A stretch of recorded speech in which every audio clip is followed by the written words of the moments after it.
مشتاق کے پاس پیسہ بہت تھا، جس کی وجہ سے اس کی بیٹی رمشا بہت عیاش ہو گئی تھی۔ جب ریحانہ اسے سمجھاتی تو وہ اماں کو برا بھلا کہنے لگتی، اور جب وہ مشتاق سے بات کرتی کہ بیٹی خراب ہو رہی ہے تو مشتاق اسے مارنے لگتا اور کہتا کہ میری اولاد نہیں کھائے گی تو کیا تمہارے گھر والے کھائیں گے؟ اتنا سن کر ریحانہ چپ کر جاتی اور بیٹی ساری ساری رات باہر گھومتی رہتی۔ ایک دن مشتاق اپنی بیٹی کا رشتہ کرنے لگا تو لڑکے کی ماں نے ریحانہ کو دیکھ کر ایسی بات بھرے مجمع میں کہی کہ مشتاق کے قدموں تلے سے زمین نکل گئی، کیونکہ وہ تو رات کے 12 بجے کا وقت تھا۔ ابھی تک رمشا گھر واپس نہیں آئی تھی۔ ریحانہ اپنے بنگلے کے لاؤنج میں چکر پر چکر کاٹ رہی تھی، بار بار گھڑی پر وقت دیکھ رہی تھی اور ہاتھ میں پکڑے موبائل سے رمشا کو فون کر رہی تھی، لیکن فون مسلسل بند جا رہا تھا۔ جیسے جیسے وقت بڑھ رہا تھا ریحانہ کی جان پر بن رہی تھی۔ جوان بیٹی اس وقت گھر سے باہر تھی اور مشتاق گہری نیند بے فکر ہو کر سویا ہوا تھا۔ بار بار ریحانہ کبھی رمشا کے فون پر میسج کرتی تو کبھی کال کرتی تھی تو کبھی لاؤنج کے چکر کاٹنے لگتی تھی کہ اچانک سے بیرونی دروازے کی ڈور بیل بجی۔ ریحانہ نے لاؤنج کا دروازہ کھولا، تب تک چوکیدار مین گیٹ کھول چکا تھا۔ تیزی سے گاڑی اندر داخل ہوئی تھی۔ رمشا کو دیکھ کر ریحانہ کی جان میں جان آئی تھی۔ وہ تیزی سے قدم اٹھاتی ہوئی گاڑی کے پاس پہنچی تھی۔ رمشا نے گاڑی کا فرنٹ ڈور کھولا اور ڈگمگاتے قدموں سے باہر نکلی، اپنا پرس اپنے کندھے پر لٹکایا۔ نیند سے چور آنکھوں سے وہ گانا گنگنا رہی تھی۔ کھلے بال اور بکھرا بکھرا میک اپ دیکھ کر اور اسے نشے میں دیکھ کر ریحانہ کا غصہ 7ویں آسمان کو چھو رہا تھا۔ وہ کہنے لگی، رمشا کہاں سے آ رہی ہو اور کیا پیا ہے تم نے؟ وہ کہنے لگی، او شٹ اپ مام، میں آپ کو جواب دہ نہیں ہوں، آگے سے ہٹیں، پتہ نہیں یہ جاہل عورت کیوں میرے سر پر سوار رہتی ہے۔ اس نے ہاتھ سے ریحانہ کو پیچھے کیا اور ڈگمگاتے قدموں سے آگے بڑھ گئی۔ ریحانہ خون کے آنسو پی کر رہ گئی تھی۔ جی تو چاہا کہ ایک زوردار تھپڑ رمشا کے منہ پر دے مارے اور اسے بتائے کہ وہ کوئی عام عورت نہیں، اس کی ماں ہے، لیکن جانتی تھی کہ مشتاق اپنی اکلوتی بیٹی کے منہ پر تھپڑ برداشت نہیں کر سکتا، اس لیے ضبط سے اندر داخل ہوئی۔ تب تک رمشا اوپر کا زینہ چڑھ رہی تھی اور ساتھ میں انگلش گانا گنگنا رہی تھی۔ شاید کلب سے آئی تھی۔ رمشا کی اس طرح کی آوارہ گردی ریحانہ کے اندر سے جان نکال دیتی تھی۔ لڑکی ذات تھی اور لڑکی کی عزت بہت نازک ہوتی ہے۔ ریحانہ کا تعلق ایک متوسط گھرانے سے تھا، لیکن شادی مشتاق جیسے ایک امیر زادے سے ہو گئی تھی۔ وجہ یہ تھی کہ ریحانہ بہت خوبصورت تھی اور مشتاق نے اسے اپنے ڈرائیور کی شادی پر دیکھا تھا۔ وہ بس ڈرائیور کو پیسے دینے کے لیے آیا تھا کہ جب اس کی نظر ریحانہ پر پڑی تھی اور وہ وہیں پر اس پر فدا ہو گیا تھا۔ ریحانہ کے گھر جب مشتاق اپنا رشتہ لے کر گیا تو اس کے والدین نے پہلے تو صاف انکار کر دیا تھا، کیونکہ جتنا مشتاق امیر تھا اتنا عیاش بھی تھا اور منہ اٹھا کر خود ہی رشتہ لینے کے لیے آ گیا تھا۔ یہ بات ریحانہ کے والدین پر گراں گزری تھی۔ انہوں نے کہا کہ یہ کون سا طریقہ ہے کسی کی بہن بیٹی کا رشتہ مانگنے کا؟ اگر تمہیں رشتہ چاہیے تو اپنے والدین کو بھیجو۔ وہ کہنے لگا، شادی میں نے کرنی ہے، والدین نے نہیں کرنی، اور ویسے بھی میرا کوئی نہیں ہے، والدین حیات نہیں ہیں۔ ریحانہ کے والد نے کہا کہ پھر بھی بہت سے طریقے ہوتے ہیں، خاندان کے کوئی بزرگ ہوتے ہیں، ہمیں یہ رشتہ منظور نہیں۔ لیکن مشتاق نے ضد باندھ لی۔ وہ کہنے لگا کہ تمہاری بیٹی کو بدنام کر دوں گا، کسی کو منہ دکھانے کے قابل نہیں چھوڑوں گا۔ یہ سن کر ریحانہ کے والد پریشان ہو گئے تھے۔ غریب اور عزت دار تھے، عزت کے علاوہ تو کوئی قیمتی چیز ان کے گھر میں نہیں تھی، اس لیے مشتاق کی بات مان لی اور ریحانہ کا نکاح بڑی سادگی سے مشتاق کے ساتھ کر دیا، کیونکہ ریحانہ کی 2 چھوٹی بہنیں اور بھی تھیں۔ اس کے والد نہیں چاہتے تھے کہ بیٹی کی بدنامی ہو، کیونکہ اگر ایک بیٹی کی بدنامی ہو جائے تو دوسری بیٹی پر بھی بدنامی کا داغ لگ جاتا ہے۔ اس لیے اپنی عزت کو بچانے کی خاطر انہوں نے مشتاق جیسے عیاش شخص کو ریحانہ کا ہاتھ تھما دیا، اور مشتاق کو لگا کہ جیسے اس نے دنیا فتح کر لی ہو۔ اسے ویسے بھی اپنی دولت کا بڑا غرور تھا، کہتا تھا کہ میں جس چیز کو چاہوں حاصل کر سکتا ہوں، اور ریحانہ کو بھی حاصل کر چکا تھا۔ اس کا ریحانہ کے ساتھ رویہ حد تک امیز تھا۔ وہ کہتا تھا کہ تم غریب گھرانے کی لڑکی ہو، وہ تو میری نظر کرم تم پر پڑ گئی تو تمہاری زندگی سنور گئی، ورنہ تمہاری میرے سامنے اوقات ہی کیا ہے، تم سے اچھے گھرانے کی عورتیں میرے گھر میں کام کرتی ہیں۔ ریحانہ جب ایسی باتیں سنتی تو خون کے آنسو پی کے رہ جاتی۔ جب وہ حد سے بڑھ جاتا تو کبھی کبھی اسے کہہ دیتی کہ جب میں اتنی ہی بری تھی تو کیوں مجھ سے شادی کی، اس کا یہ کہنا مشتاق کو اشتعال میں لے آتا تھا۔ وہ اس کے منہ پر تھپڑ دے مارتا اور کہتا، خبردار جو میرے سامنے زبان چلانے کی کوشش کی، کمی کمین خاندان کی عورت، اگر تم نے میرے سامنے زبان درازی کی تو تمہارا جینا دھوبر کر دوں گا۔ وہ بیچاری چپ چاپ ظلم سہتی رہی۔ شادی کے 2 سال بعد وہ امید سے ہوئی تو مشتاق کی خوشی کی کوئی انتہا نہیں تھی۔ ریحانہ کو لگا کہ شاید اس کے گھر اولاد ہوگی تو مشتاق کا رویہ بدل جائے گا، کیونکہ 9 ماہ مشتاق نے ریحانہ کا بہت خیال رکھا تھا۔ جب اس کے گھر بیٹی ہوئی تو ریحانہ خوفزدہ ہو گئی تھی، کہیں مشتاق بیٹی کا سن کر اپنی بیٹی سے نفرت ہی نہ کرے، کیونکہ ان 9 ماہ میں مشتاق نے بار بار ریحانہ سے یہی کہا تھا کہ اسے بیٹے کی خواہش ہے۔ لیکن بیٹی کو دیکھ کر مشتاق نے اسے گود میں لے کر سینے سے لگایا اور کہنے لگا، یہ میری بیٹی نہیں، یہ بھی میرا بیٹا ہی ہے۔ مشتاق اپنی بیٹی سے بہت محبت کرتا تھا۔ اس کا نام رمشا بھی مشتاق نے رکھا تھا۔ ریحانہ خوش تھی کہ چلو بیٹی ہو گئی ہے تو اب اس کا رویہ بھی بدل جائے گا، اسے یہ احساس ہوگا کہ دوسروں کی بیٹی کے ساتھ اچھا سلوک کرو۔ لیکن ایسا صرف چند ماہ ہی ہوا تھا۔ جیسے جیسے رمشا بڑی ہونے لگی، مشتاق اس کی ہر خواہش پوری کرتا تھا اور اس کے سامنے ہی ریحانہ سے بدزبانی بھی کر جاتا تھا۔ بار بار ریحانہ یہی کہتی کہ مشتاق اب رمشا بولنے لگی ہے، آپ مجھ سے طریقے سے بات کیا کریں، اگر آپ میری عزت نہیں کریں گے تو میری بیٹی بھی میری عزت نہیں کرے گی۔ تو اس کے جواب میں مشتاق اسے کہتا، تم کمی کمین خاندان کی عورت عزت کے قابل ہو بھی نہیں۔ یاد رکھو کہ میں تمہیں جیت کر لایا ہوں، اور اگر تمہارا باپ تمہارا رشتہ عزت سے میرے ساتھ طے نہ کرتا تو میں تمہیں اٹھوا کر لے آتا۔ تمہارے باپ نے صرف عزت کی خاطر تمہارا رشتہ مجھ سے طے کیا ہے، ورنہ میں تمہیں اس قابل نہیں سمجھتا کہ تمہیں عزت دوں۔ تم میرے گھر میں رہ رہی ہو، کھا پی رہی ہو، اسے ہی غنیمت سمجھو۔ میں تمہیں کبھی بھی عزت نہیں دوں گا، نہ ہی تم سے کبھی ایسی بات کروں گا، نہ یہ امید رکھنا کہ میری بیٹی تمہیں عزت دے گی۔ یہ سن کر ریحانہ حیرت سے اسے دیکھنے لگی، پتہ نہیں وہ اس سے کس چیز کا بدلہ لے رہا تھا۔ شاید ریحانہ کے والد نے اس کی جو اہانت کی تھی وہ ساری زندگی ریحانہ کو سود سمیت لٹانی پڑے گی۔ جیسے جیسے رمشا بڑی ہونے لگی، مشتاق اپنی لاڈلی بیٹی کی ہر خواہش پوری کرنے لگا۔ وہ ماں سے زیادہ باپ سے متاثر ہونے لگی، اس سے محبت کرنے لگی۔ ریحانہ اگر اسے غلط بات پر ڈانٹتی تو وہ ریحانہ پر چلانے لگتی اور کہتی کہ میں بابا سے شکایت لگاؤں گی، اور یہ بات وہ صرف دھمکیوں تک نہیں رکھتی تھی۔ جیسے ہی مشتاق واپس آتا تو وہ کہتی کہ ماما نے مجھے مارا ہے، مجھے ڈانٹا ہے۔ جب مشتاق یہ بات سنتا تو ریحانہ پر برس پڑتا، کبھی کبھی تو رمشا کے سامنے ہی اس کے منہ پر تھپڑ دے مارتا اور اسے کمی کمین اور غربت کے طعنے دیتا۔ ایک بار رمشا ٹیوشن پڑھ رہی تھی اور اسے ٹیوشن پڑھانے کے لیے ایک سر آتا تھا۔ حالانکہ ریحانہ نے مشتاق سے کہا بھی تھا کہ وہ اس کی پڑھائی کے لیے کسی فیمیل ٹیچر کا انتظام کرے، لیکن مشتاق کہنے لگا کہ یہ لڑکا اچھا پڑھاتا ہے۔ لیکن ایک بار جب وہ چائے کا کپ لے کر ڈرائنگ روم میں گئی جہاں پر رمشا سر سے پڑھ رہی تھی تو سامنے کا منظر دیکھ کر اس کے ہوش اڑ کر رہ گئے۔ وہ لڑکا رمشا کو بالکل اپنے قریب کر کے بٹھائے ہوئے تھا اور اس کا ہاتھ پکڑ کر نہ جانے مسکرا کر کیا باتیں کر رہا تھا، جبکہ ریحانہ کو دیکھ کر وہ لڑکا بری طرح سے سٹپٹا کر پیچھے ہٹا۔ اس وقت تو رمشا بھی گھبرا گئی تھی۔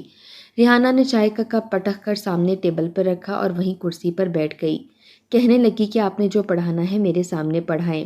نوجوان بری طرح سے گھبرا گیا تھا، لیکن رمشا نے بات کو اس طرح سے الجھایا کہ ریحانہ اس کی شکل دیکھتی رہ گئی۔ وہ کہنے لگی، موم آپ باہر جائیں، میں آپ کے سامنے سر سے نہیں پڑھوں گی۔ ریحانہ اسے گھورنے لگی، شاید وہ ماں کی گھوری کو سمجھے گی، لیکن اس نے تو سر کے سامنے ہی اپنی ماں کو بے وقت سا کر دیا تھا۔ ریحانہ کہنے لگی، تم چپ چاپ اپنا پڑھو، میں یہیں بیٹھوں گی، لیکن رمشا نے اسے باہر بھیج دیا۔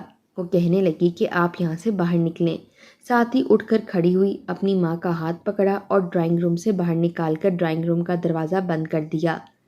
جب یہ بات رات کو ریحانہ نے مشتاق سے کہی تو مشتاق نے بجائے رمشا کو سمجھانے کے یا ڈانٹنے کے ریحانہ سے کہنے لگا کہ تم غریب گھرانے کی کم ظرف عورت ہو، تم ایسی ہی چھوٹی سوچ رکھ سکتی ہو، بھلا بچی تمہارے سامنے کیسے پڑھ سکتی ہے۔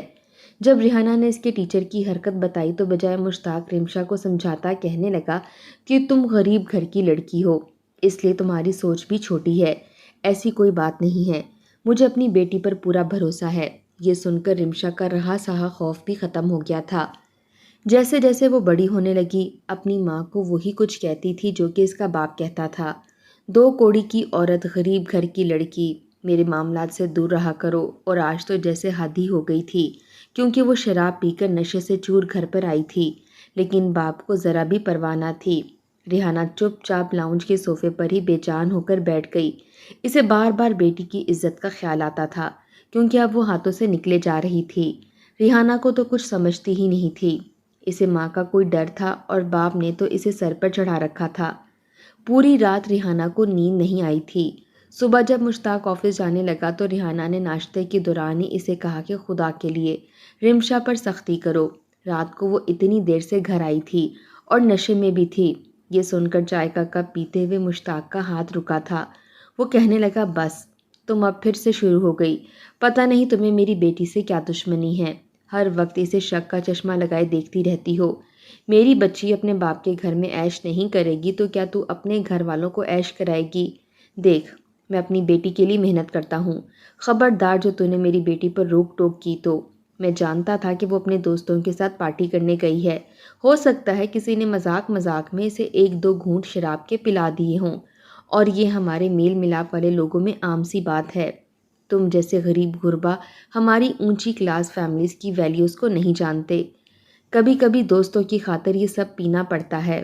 مشتاق کی بات سن کر ریحانہ کو حیرت ہوئی تھی۔ وہ کہنے لگی، مشتاق وہ لڑکی ہے، یہ سب باتیں مناسب نہیں ہیں۔ کل کو اس کی شادی ہوگی تو اس کے سسرال والے یا اس کا شوہر کیا کہے گا؟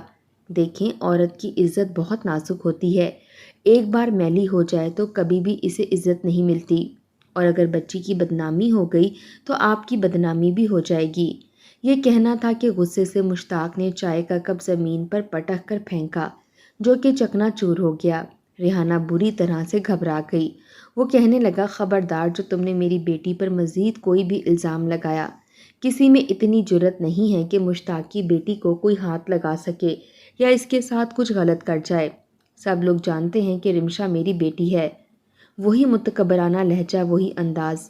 ایک بار ریحانہ رمشا کے کمرے میں گئی تو وہ فون پر کسی سے باتیں کر رہی تھی۔ اس وقت اس نے رات کا آرام دہ لباس پہنا تھا، جو کہ نہایت ہی بے مناسب سا تھا، اور وہ کسی سے ویڈیو کال پر بات کر رہی تھی۔ ریحانہ کے ہوش اس وقت اڑے جب اسے ویڈیو کال پر آنے والی آواز مردانہ سنائی دی۔ اس کا مطلب وہ کسی لڑکے سے ویڈیو کال پر بات کر رہی تھی، وہ بھی نامناسب کپڑوں میں۔ یہ دیکھ کر ریحانہ فوراً سے کمرے میں داخل ہوئی۔ جیسے ہی رمشا نے اپنی ماں کو دیکھا تو فون بند کر دیا اور وہ رمشا کے پاس آ گئی۔ وہ کہنے لگی، تم کس سے بات کر رہی ہو؟ اپنا لباس دیکھا ہے تم نے؟ اسے دیکھ کر تو مجھے شرم آتی ہے، اور تم بنا دوپٹہ پہنے اس لڑکے سے بات کر رہی ہو۔ کون تھا وہ لڑکا؟ تو وہ کہنے لگی، کیا ہو گیا ہے آپ کو؟ میرا یونیورسٹی فیلو ہے، میں اس سے بات کر رہی تھی، مجھے پڑھائی کی کوئی بات کرنی تھی، اور پلیز ماما، میں کوئی مڈل کلاس لڑکی نہیں ہوں جو آپ مجھے ہر وقت دوپٹہ لینے کی تلقین کرتی رہتی ہیں۔ خدا کے لیے مجھے میرے حال پر چھوڑ دیں۔ توبہ، پتہ نہیں میرے باپ کو کیا سوجی تھی ایک غریب گھر کی لڑکی لانے کی۔ میری زندگی حرام ہو کر رہ گئی ہے۔ اس زبان درازی پر ریحانہ کو بہت غصہ آیا۔ اس نے ایک تھپڑ اس کے منہ پر دے مارا۔ یہ دیکھ کر تو رمشا پھٹی پھٹی آنکھوں سے اپنی ماں کو دیکھنے لگی۔ وہ سوچ بھی نہیں سکتی تھی کہ رمشا کبھی ایسا بھی رد عمل ظاہر کرے گی۔ رمشا نے کھڑی ہو کر اپنی ماں کے منہ پر تھپڑ دے مارا۔ ریحانہ تو گرتے گرتے بچی تھی، وہ تو سوچ بھی نہیں سکتی تھی کہ اس کی ذلیل بیٹی کبھی اس پر یوں بھی ہاتھ اٹھا سکتی ہے۔ رمشا کا غصے سے برا حال تھا۔ وہ کہنے لگی، 2 ٹکے کی عورت، تمہاری ہمت کیسے ہوئی مجھے تھپڑ مارنے کی؟ یہ کہہ کر اس نے اپنی سگی ماں کو بالوں سے پکڑا اور اسے زمین سے کھڑا کر کے اپنے کمرے سے دھکا دے کر باہر نکالا۔ کہنے لگی، رات کو بابا کو آنے دو، تمہیں اتنے جوتے پڑواؤں گی کہ زندگی بھر یاد کرو گی۔ ریحانہ سوچ بھی نہیں سکتی تھی کہ اس کی بیٹی اس کے ساتھ یہ سلوک بھی کر سکتی ہے۔ وہ تو اس کی بھلائی کی بات کر رہی تھی، لیکن جو کچھ ریحانہ کے ساتھ اس کی بیٹی نے کیا تھا وہ بالکل گمسم سی ہو گئی تھی۔ اپنے کمرے میں آ کر پھوٹ پھوٹ کر رونے لگی۔ اسے نہیں پتا تھا کہ اس پر ایسا وقت بھی آئے گا کہ اس کی اولاد اس کے منہ پر تھپڑ بھی مار سکتی ہے۔ اسے یاد آنے لگا کہ وہ اپنے باپ کے سامنے نظر تک نہیں اٹھاتی تھی، اپنی والدہ کی کسی بات پر اختلاف نہیں کرتی تھی۔ ریحانہ کا گھر کا ماحول بالکل مذہبی قسم کا تھا۔ بیٹیاں باپ کے سامنے ننگے سر نہیں گھومتی تھیں۔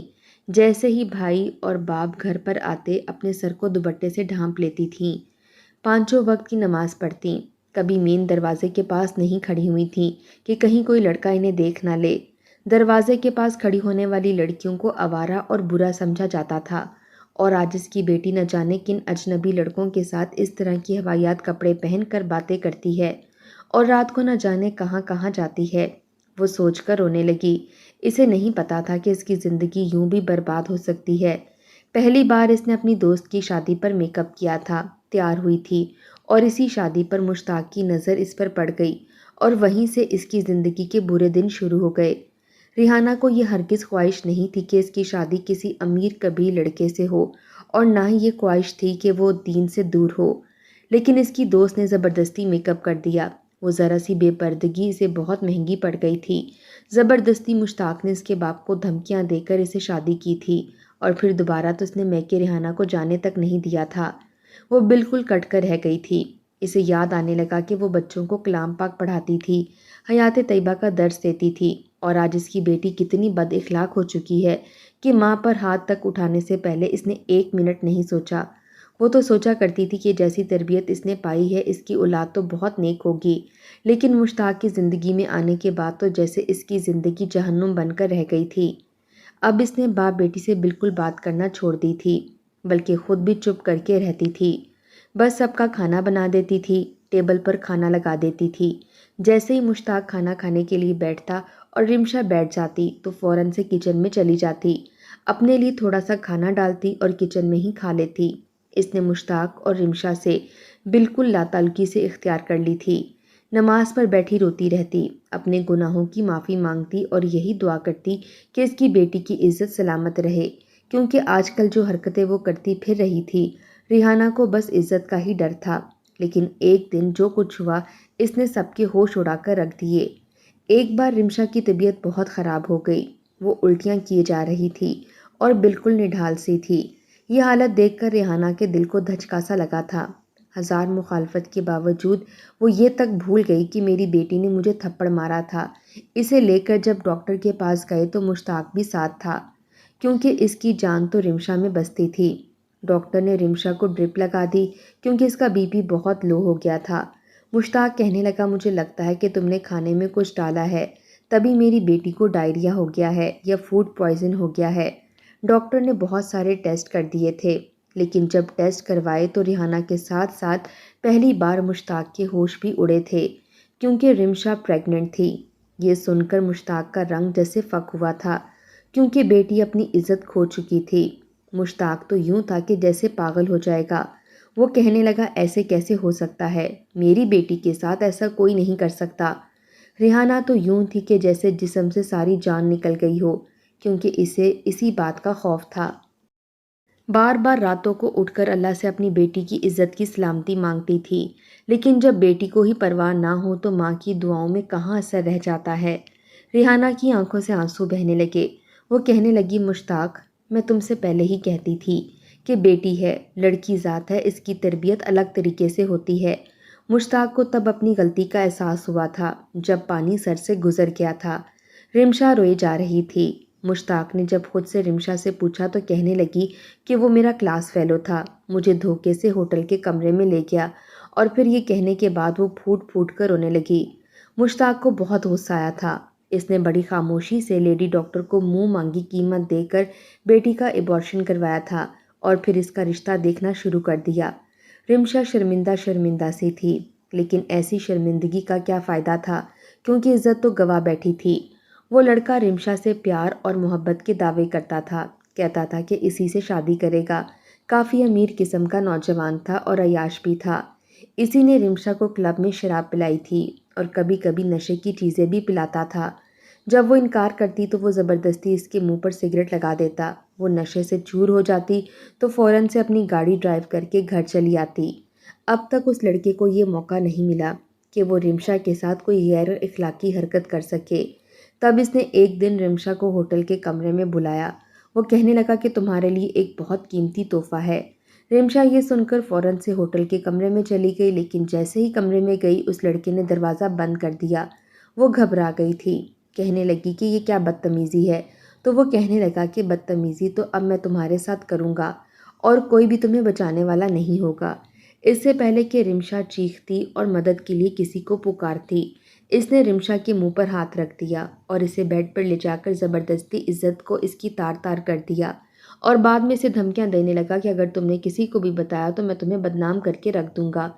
وہ واپس اپنے گھر آ گئی۔ اس کے بعد سے وہ چپ چپ سی رہنے لگی تھی، لیکن 1 مہینے بعد اس کی طبیعت خراب ہو گئی تو جو خبر ڈاکٹر نے سنائی وہ اس کے منہ پر ذلت کا دوسرا تماچا تھا۔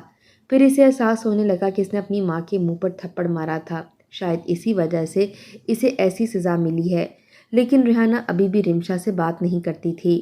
رمشا ایک بار اس کے کمرے میں آئی اور دونوں ہاتھ جوڑ کر پھوٹ پھوٹ کر رونے لگی، معافی مانگنے لگی، کہنے لگی اماں مجھے معاف کر دیں، میں نے آپ کے ساتھ بہت زیادتی کی اور مجھے اس کی سزا بھی مل گئی۔ لیکن ریحانہ نے کوئی جواب نہیں دیا تھا، خاموشی سے اپنے کمرے سے باہر نکل گئی۔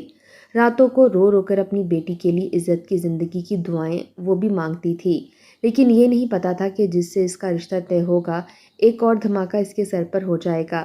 آج کل مشتاق رمشا کے لیے رشتہ ڈھونڈ رہا تھا تاکہ اس کی شادی کر دے، اور رمشا کو یہ پریشانی تھی کہ کہیں شوہر یہ راز نہ جان جائے کہ وہ اب باعزت نہیں رہی۔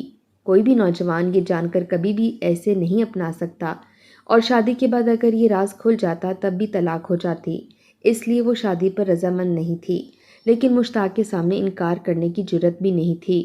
پھر ایک نوجوان کا رشتہ رمشا کے لیے آیا تھا۔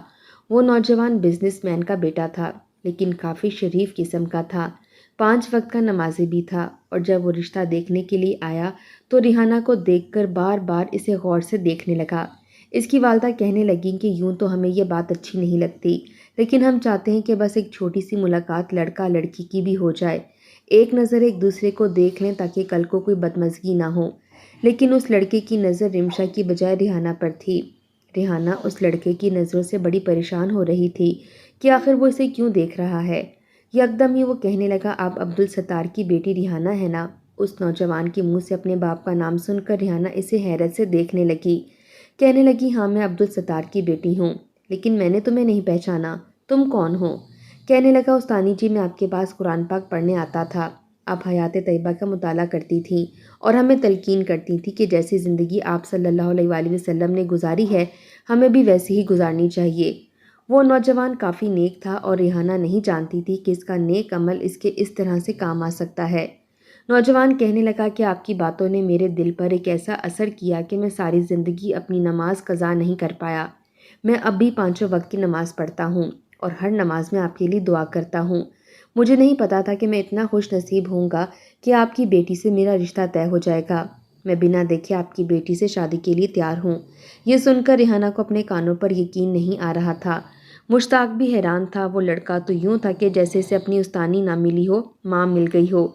ریحانہ نے اپنے رب کا شکر ادا کیا، کیونکہ شادی کے بعد رمشا اپنے گھر میں بہت خوش تھی اور اس کی زندگی یکسر بدل گئی تھی۔ اب وہ نماز پڑھنے لگی تھی اور اس کے ماضی کا راز بھی راز رہ گیا تھا، کیونکہ جب انسان سچی توبہ کر لے تو اللہ تعالیٰ راستے آسان کر دیتے ہیں۔